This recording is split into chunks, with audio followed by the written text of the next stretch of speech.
tell from the lay of the land. You got a hill coming down here, and there's a low spot that's not a creek, and then another kind of ridge coming up.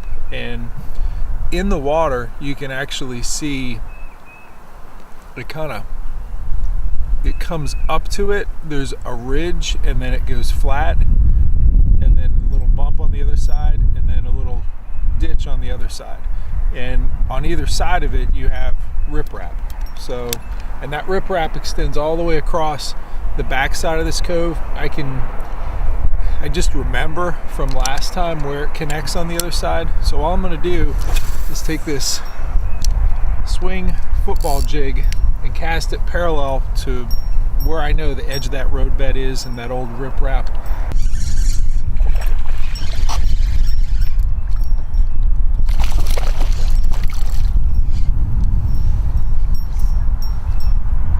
All right, that's a good one.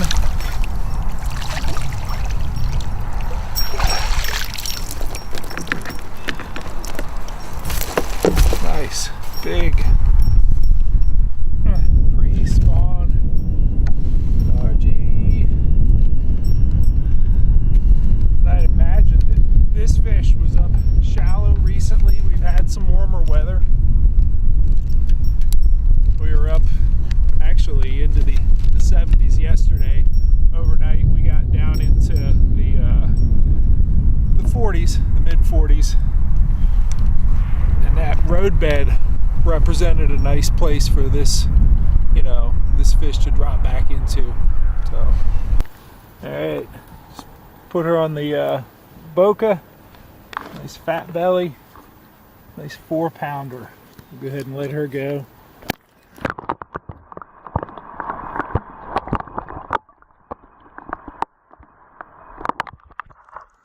Straight down. Now before I show you this on the depth finder, I'm going to show you one other thing, and you might have to take my word for it, but see that bush there, just above it where that car just was, there's a stop sign. So that's a sort of a T intersection. Why I'm talking about traffic now is that road that came to a T there before this reservoir was formed is this road, and that's this road bed that goes up to, and I think there's a house up there. That tells you exactly, that it used to run right there. So let's power up here and zoom across. I actually put a waypoint on there. Let's take a look and see what happens here.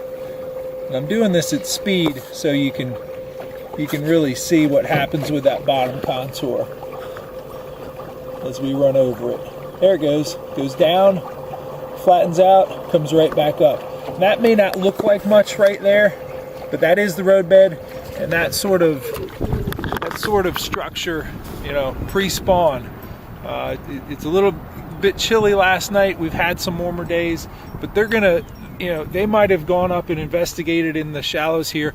They're gonna pull back overnight to the first example of a little bit of a deeper spot. So I got one waypoint on there. I can pretty much see the stop sign and that bank where there's a little notch. So I've got 3 points to sort of triangulate and keep an eye on where that trench is. It was pretty cool to get out there and take the depth finder over a road bed, look up on the bank, look up on the opposite shore, and recognize it as such. But there's definitely some things that you can do ahead of time to prepare yourself to put yourself in the right position where you think there's going to be road beds.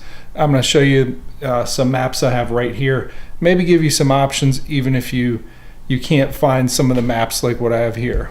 What these are, it's a collection of maps that I've collected over time. They're bathymetric maps. Some of them were based on, like this old one of Liberty Reservoir in Maryland, based on old topographical maps that the United States Geological Survey made before the river was inundated. I took these were actually printed by Maryland Department of Natural Resources back in the 70s.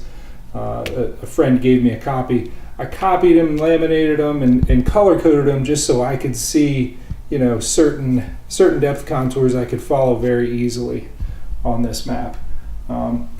There are other ones out there available. This is one, I think, of Pretty Boy Reservoir in Maryland, and this one, someone has taken the time to mark the road beds on there. That actually shows a little bridge there, and also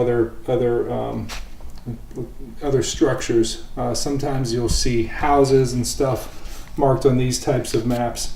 If someone's, you know, taken the time to mark a foundation, usually it's because they've gone out there on the reservoir when the reservoir was very low and either taken pictures or marked waypoints. They've seen these structures, and sometimes they're just old timers that know what was down there before they flooded the reservoir. So let's take a look at a few more. Let's see. This is one I actually purchased after I'd found the roadbed on Lake Marburg, is where I was up in Pennsylvania. And the one that I found, there's that road that came to a T, and I recognized that stop sign. I saw the structure over here and realized, you know, that road probably went across. It was probably someone's driveway before. Actually, I'm off. It wasn't this one. It was right here. That's the one I found. And I'm looking at this one here saying, oh, there's another roadbed. I'm gonna have to go back and find that one. Maybe find this one that crisscrosses. There's gonna be some good structures there. So, but if you don't have the luxury of one of these maps, here's actually one I made with an old topographical map that I found online, and I've just color coded in this is actually Beaver Dam down in Virginia. Where the water is. I just followed a certain contour, and I found the old creek channel and some roads on that, and I had a buddy mark it with some places. He caught some nice striper back in the day. But say that you don't have that advantage, and you do happen to see some things out there, like I saw the stop sign there and realized, okay, it's coming across, but I don't know whether it's going here or here. Or I did see that structure and said maybe that was someone's old driveway. And just the way that the hill was a little bit higher here. It was definitely low there. That's a low roadbed. And then it kind of evened out on this side. So the path that you take your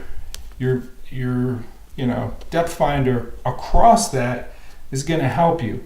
If you take it and what's ideally is that you cross it perpendicular. Well, you may not know if you're crossing it perpendicular, but if you do and you take it at speed, you're going to see this right here. You're going to see a pretty well defined, hey, that's not a naturally occurring thing. That is, an old roadbed. Whereas if you cross it at an angle inadvertently, if you're just coming across it at a very shallow angle across there like that, it's going to be much more muted. So you may have to take, if you think you know where one is, zigzag back and forth across it, and as you do that, you're going to drop waypoints. Use your depth finder, drop your waypoints in the midpoint, or if you see one particular side of the roadbed that's steep, go ahead and mark your waypoints. Eventually, you'll get a couple waypoints across. You get 2 or 3 of them in a row, you know where that roadbed is. But don't forget, the same process that I just talked about that I used to find that one works for creek channels. Now, creek channels aren't nearly as straight as we build roads, so they're going to wind a lot. So you're going to need a lot more waypoints in there. So I know for sure next time I go, I'm finding that roadbed. It's right near it, and I think when I do some trolling passes, I'm going to go here and take a left turn and see if I can stay on the roadbed to capitalize on that good fishing structure.